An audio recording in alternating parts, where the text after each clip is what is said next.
Turning now to our coverage of state ballot initiatives, we focus this week on Montana. Currently, abortion is legal in Montana until viability, when a baby can survive outside the womb, which is about 24 weeks. The ballot measure would lock in abortion as a right until fetal viability and allow it after that time period if the woman's life or health is at risk.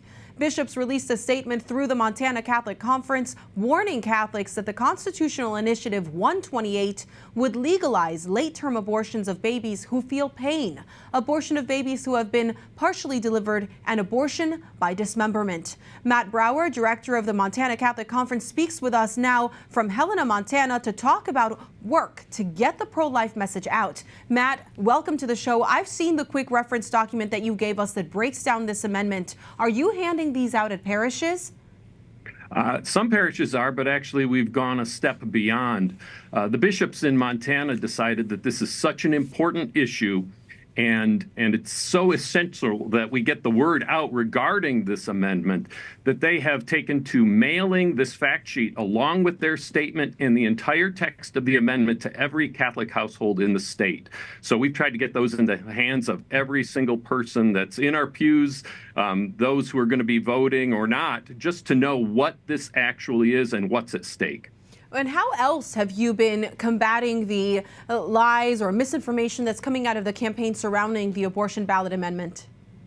Well, a lot of this has been done internally to this point. Throughout the signature gathering process, we've really focused on addressing this communication within our parishes. But we're reaching a point where, because this has been approved for the ballot, the bishops are interested in moving that message beyond the four walls of the church. So we're going to be pushing out various bits of communication via social media and other communication means so that we can get that word out. So we're moving beyond the four walls into broader communities. So whether that ends up looking like billboards or yard signs or digital ads, we'd really like to be able to produce and distribute some digital ads in addition to using our kind of organic communications means that we have through the two dioceses and through the conference.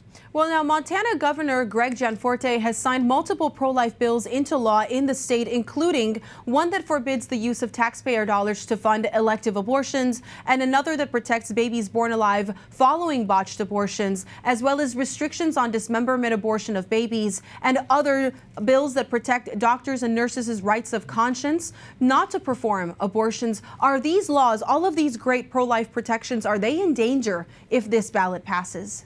I think virtually any regulation regarding abortion is in danger if this passes. And the reason being that it writes into our Constitution a standard of judicial review for post-viability abortion that really opens the door to that. And it doesn't restrict that then just to situations where health is involved. Because even though that's what the amendment, they try to convey that this is only going to be for pre-viability abortions, the reality is the standard that one would have to meet to uphold a restriction post-viability is so outrageous that this will allow abortion through all 9 months, and we're convinced of that. Now, tell us about the pro-life movement in Montana. Obviously, you've been able to pass some really significant pro-life protections, but now you've got a shift where you have all of those, as you just mentioned, in danger, as well as a potential legalization of abortion. What is going on there? Well, I think what we find is that a lot of these various pro-life groups around the state are kind of rallying to the cause. They're aware of what's going on, and we've kind of reached this tipping point where there's been this sense of we're trying to make progress, move forward with legislation, finally getting to a point where we can pass some good pro-life legislation that's facing court challenge time after time. We are hopeful that some of these things may be able to withstand that challenge, but should this amendment pass, it'll make that almost impossible. So it's great to see some of the pro-life groups and individuals across our state kind of pulling together.